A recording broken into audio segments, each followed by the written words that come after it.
Hi guys! Welcome back to my channel.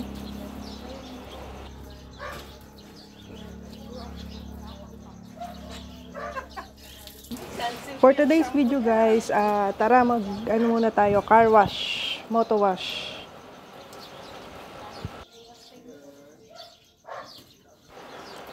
Katatapos ko lang maglaban yan, tipid mode lang tayo. Tubig saka joy lang yan. Wala, sa probinsya kasi wala yung car wash na meron talagang pinupuntahan na shop na magka-car wash. Shop ba yung tawag doon? O yun. Meron yung 5 pesos lang na hinuhulugan, meron dyan sa kabilang barangay. Ilang araw na rin kasing nag-uulan at maputik yung daan. Naaawa na ako dito kay Asher. Puro putik na. Pagka kaka 5 piso ko, kaka-spray ko dun sa kabilang barangay ng pang-carwash. Ako na lang muna para may touch tayo ng paglilinis natin kay Asher.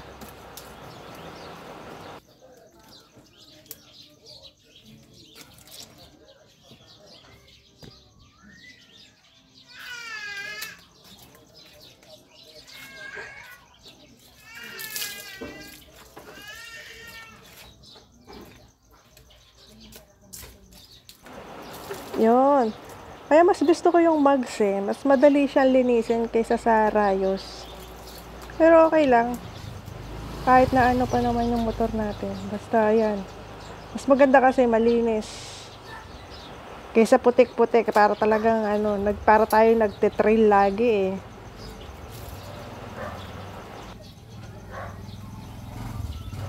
Hindi tayo expert maglinis Basta kabud-kabud ko lang yan sinasabon-sabunan.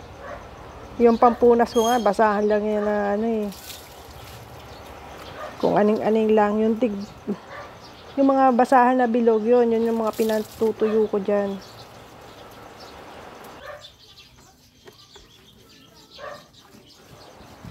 Okay, samahan nyo muna ako maglinis ng ating motor.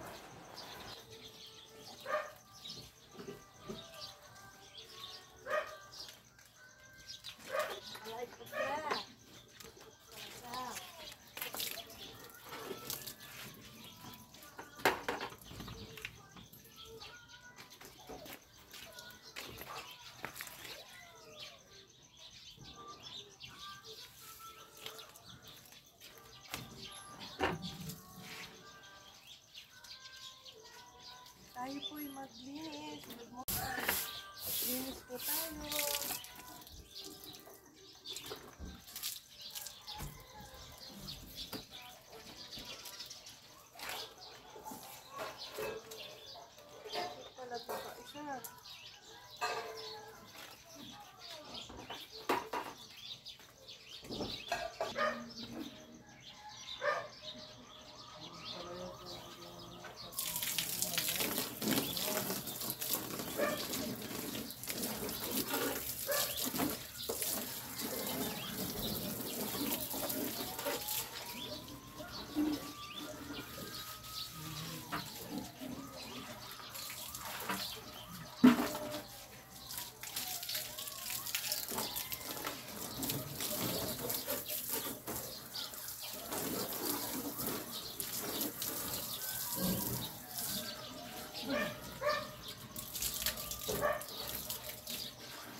Siyempre, pati si Lucky, sasabunan din natin, ka-car wash din natin para maitim na siya ulit.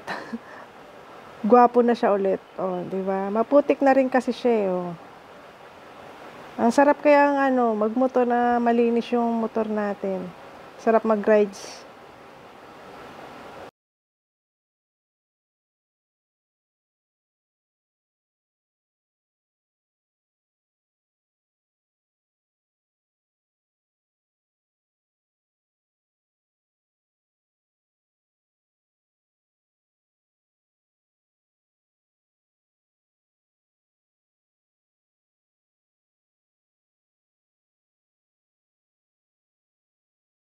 Puwede na tayo mag-rides. Yung dalawang motor natin malinis na.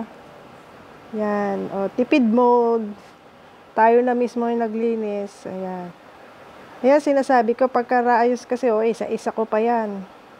Pero okay lang, masaya ako nakikita pagka makintabs yung rayos ko.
Okay, natapos na natin paliguan yung dalawang natin, alaga natin. Ready na 'to sa long ride. Thank you for watching, guys. Hanggang sa muli.